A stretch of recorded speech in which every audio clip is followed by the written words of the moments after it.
Good morning to all. Today we are going to discuss about the topic How Do I Love Thee? How Do I Love Thee? Written by Elizabeth Barrett Browning. Elizabeth Barrett Browning was born on March 6, 1806 in Durham, England. She was an English poet of the Victorian era. Victorian era means period time, Victorian age. That is the Victorian era. And she was popular in Britain and United States during her lifetime. See, during her lifetime, the two different countries, the very popular Britain and United States. She started writing at the age of 11. She was a feminist. She died on 18th June 1861.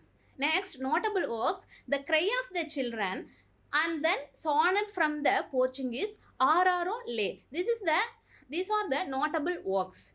Next, and the poem structure. The poem consists of 14 lines. The 14 lines consist, that is the sonnet. So this poem is the sonnet. The first 8 lines octave. Octave means A B B A A B B A. This is the octave lines. Last 6 lines sesset. Sesset C D C D C D. This is the sesset.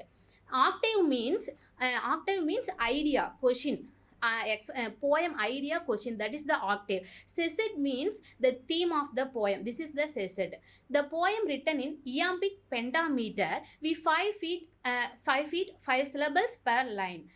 Themes. The poem overall themes. The poem explores themes of love, devotion, and the depth of emotions. That is the overall theme of the poems. Style. The poem's language is rich, imaginative, and expressing, using metaphors and imaginary to convey the speaker's feelings. The structure and style contribute to the poem's emotional impact and mutuality.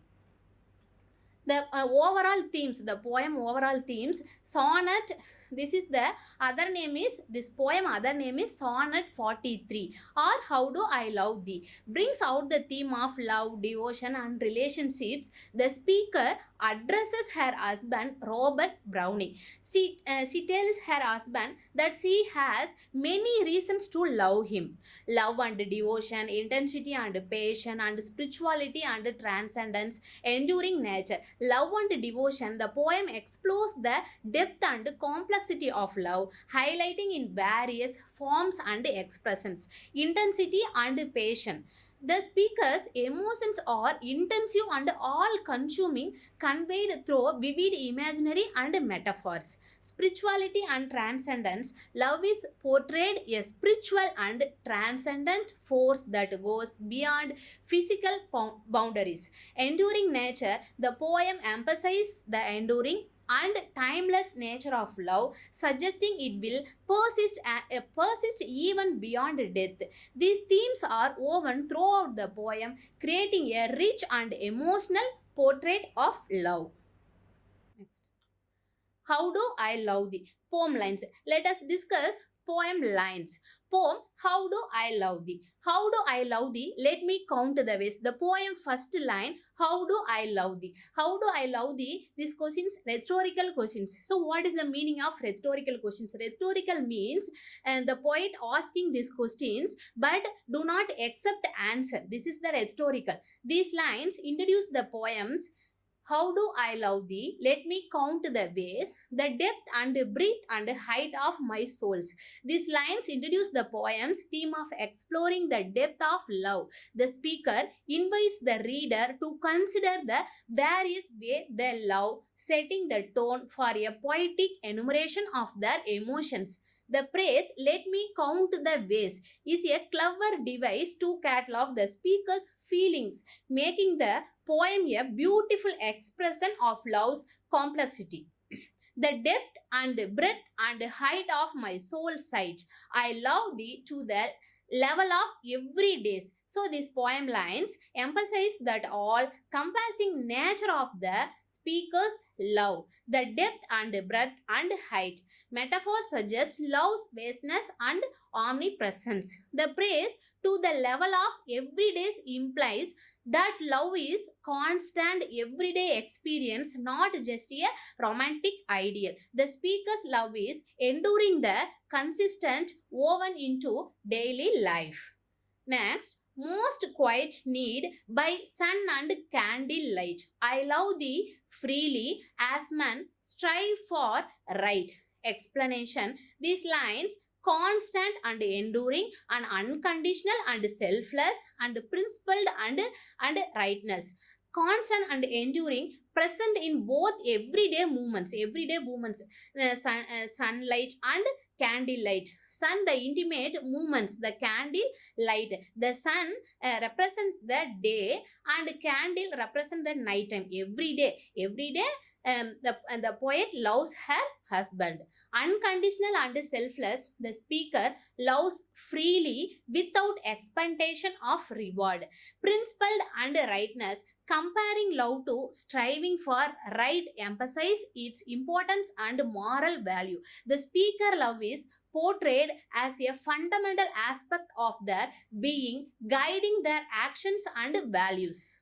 I love the next poem lines. I love thee purely as the turn from price. I love thee with the passion put to use. Explanation. The humble and genuine, passionate and applied. Humble and genuine, loving purely implies a selfless and unpretentious love unaffected by external validation. So this is the humble and genuine. Next, passionate and applied. The speaker's love is not just a feeling but a force that's activity engaged. So a passion put to use. The speaker's love is characterized by its sincerity, humility and active expression. In my old griefs and with my childhood's faith, I love thee with a love I seemed to lose. So these lines, enduring yes, nostalgic and discovered and renewed. So enduring and nostalgic means love is connected to past experience. The old griefs means love is connected to past experience and childhood innocence. The childhood faith, like childhood faith, that is the love innocence. Uh, Discovered, rediscovered and renewed. The speaker's love has been rekindled, reviving feeling their throat were lost. The speaker's love is portrayed as a profound, lasting force that transcends time and circumstance. With my lost saints, I love thee with the breath, smiles, tears of all my love. So, with my lost saints, I love with the breath, smiles, tears of all my life. So, all encompassing love is intertwined with the every aspect of life. So, breathe, smiles, tears. The total surrender, the speaker's love is encompasses their entire existence. The speaker's love is portrayed as an overwhelming, life defining force. And if God choose, I shall but love thee better after death. So these lines explanation, eternal devotion and spiritual conviction. Eternal devotion, the speaker's love transcends and mortality, promising to endure even after death. Spiritual conviction, the praise if God choose, suggests a deep faith in a higher power. The final lines underscore the speaker's unwavering commitment to love, extending it beyond the boundaries of life. The poem concludes on a note of eternal and transcendent love, emphasizing its enduring nature beyond life and mortality. The final line, I shall but love the better after death, suggest a profound and unwavering commitment to love.